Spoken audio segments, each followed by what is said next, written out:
The Monster and the Girl on Blu-ray. This is day 23 of 31 in my 31 days of horror. And look at the other ones that are on here. Seems to be a theme. This movie is from 1941 and 65 minutes long. And it was from a new 2K film transfer, so that's cool. Now, one quick thing about this pose here, the official carry position of the monster of Dames, is this wasn't in the movie, so I kind of felt gypped by that. How could they show the monster on the poster doing the thing and then not have the monster do the thing in the movie? This one's a Paramount one. So even though this one's a Paramount one, all these old movies, looking at these old sets, they just make me want to go to the Universal Studios backlot tour. Look at this crazy introduction. This girl just walks out of the fog. What the heck? I'm Susan.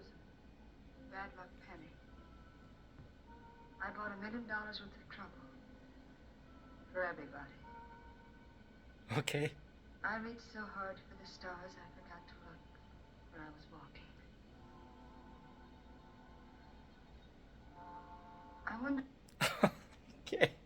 Anyway, that intro is so weird. Like, yeah, she had like a troublesome time, but I don't think this was all her fault. Anyway, it doesn't really come back at the end and tie in with like this thing.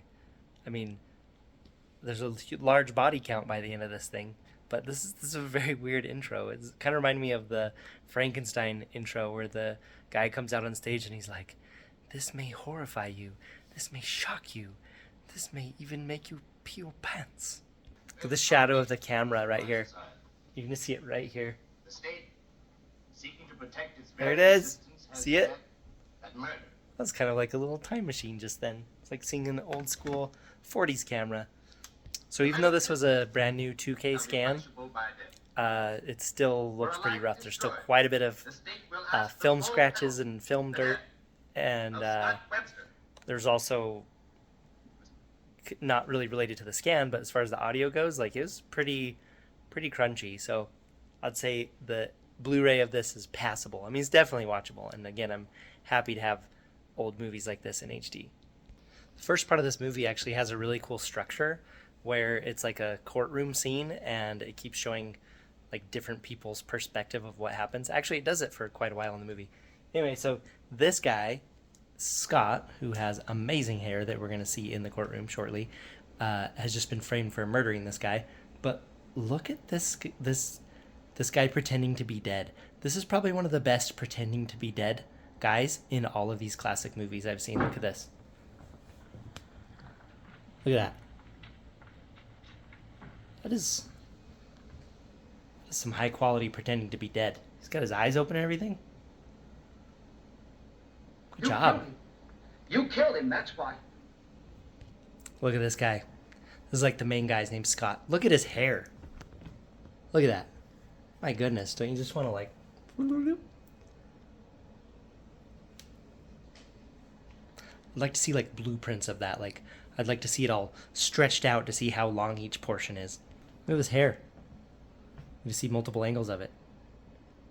You solemnly swear the testimony you're about to give will be the truth, Look at that stuff. and nothing but the truth, so help you God? I mean, it looks I like do. it's pretty shellacked on there, like it's like a shell on his head, but man, look at that. That's glorious.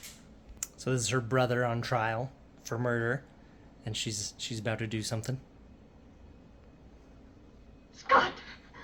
Oh, this is highly irregular. Scott, you've got to tell him everything. You must. They'll kill him. Order. Wait a minute. Not gonna lie. It's highly irregular and immaterial. Technicalities here. Only jot. I'm not gonna lie. When she popped up like that and ran across the screen, I said out loud, "Oh, this is highly irregular." And then the other lawyer's like, "I object. This is highly irregular." I'm just like, yes, I think these movies are rubbing off in my brain. And they're rubbing off in my mustache. So I'm not gonna outline the plot because that's not the point of this here. It's more like this is like a book club, and it's my turn to talk about the thing. So mostly a bunch of plot happens so that a mad scientist can swap a brain into like a giant gorilla. That's what's going on here. But Listen to this amazing line. It's like a super dirtbag line that this guy says to her when she runs to the window. You forgot the key. And she does really good fear acting with her eyes. Look, listen to what he says. What's that first step? It might spoil your makeup. I thought he was going to say it's a doozy. A little bit of plot, though. This is weird, though. Like, this lady just got married, and then she wakes up, like, literally the day after she got married, and the guy's gone. And then there's a scary mustache guy in her apartment. And turns out the other guy's a part of a gang or something, and then her brother was trying to get him, and then he got framed, and then someone's about to get switched with an ape brain. And then the bodies are going to hit the floor. It feels weird and inappropriate to say that with a smile, but I guess in a movie it's okay. Right?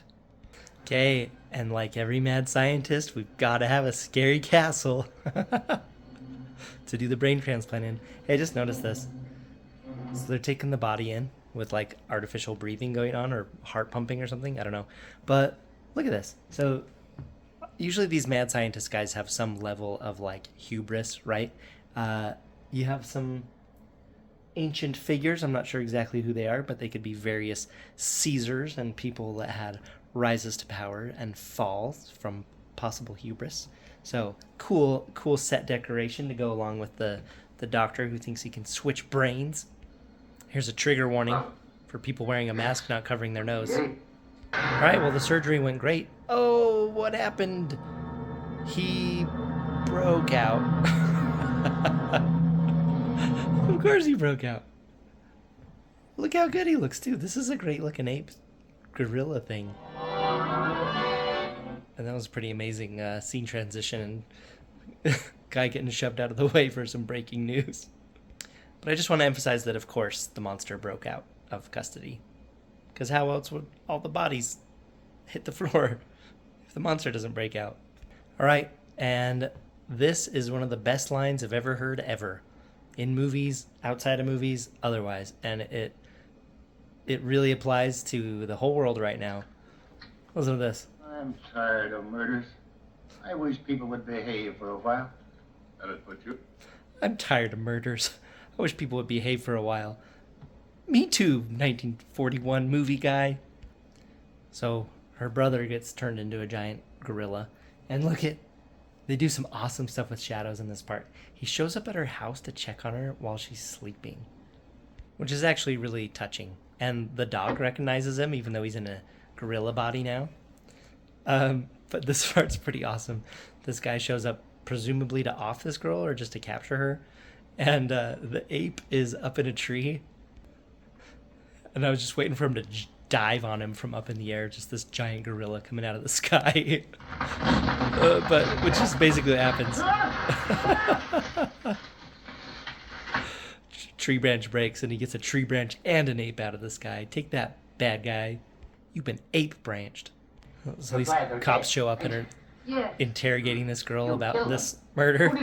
And listen to what this lady Now says. you listen to me, Blue Britches. That child didn't kill nobody. Just because some tramp made himself a nuisance by getting himself murdered on our property is no reason why you should make yourself a nuisance, unless you're looking for the same results. Her line is so crazy. She's like, this tramp made himself a nuisance by getting murdered on our property. And it's like, oh, okay. So it wasn't you guys. And then she's like, and if you keep bothering us, you're going to get murdered too. And it's like, wait, what? That's like a threat. It's an awesome line. So little does this guy know, he's got 2 people stalking him to kill him right now. Which means it's time for some 40s music. Anyway, then you get Ape Smash, or I guess Gorilla Smash, and then the other guy shows up and he shoots the body that's already been Gorilla Smashed, and then this guy Gorilla Smashes that guy. So then people come in, there's 2 Gorilla Smashed guys, and one of them's been shot after he's already dead. So obviously major spoiler alert here, but this thing goes on to just Gorilla Smash every single bad guy that was a part of him getting framed. Like, seriously, case closed. All the bad guys are dead. This part's pretty awesome. I mean, it's not awesome that these guys hit this girl, but watch this ape just go ape on them, or gorilla. He's like, no, check this out. Yes, so cool. Oh man. Anyway, so then there's gunfire, people getting ape smashed, and everybody dies. And presumably, I don't know, is she gonna end up with a reporter? Probably. Oh yep, look, there he is comforting her. After she just witnessed the craziest thing ever. But yeah, I'll take it. We got a human to ape, a brain swap after a falsely convicted murder trial, death, and then the brain gets switched, and then the ape kills everybody, or the gorilla, the furry primate, kills everybody, and lady ends up with the guy. So put a bow on it. It's perfect. So the monster and the girl, I thought it was gonna be like Beauty and the Beast, but she wasn't really like, the monster wasn't really like communicating with her. He was just going around killing everyone. But I liked it. It was good. It was like an hour long, which is perfect. So it was a good little horror yarn with some good old brain switching in a scary castle. And yeah, it's day 23 of 31 of my 31 days of horror. So I thought it was a lark. So anyways, let me know what you think if you've seen this. I imagine, like I said, I'll never meet another human being in my life that's seen this movie. So anyway, thanks for watching. Subscribe if you want to see more stuff like this. Bye.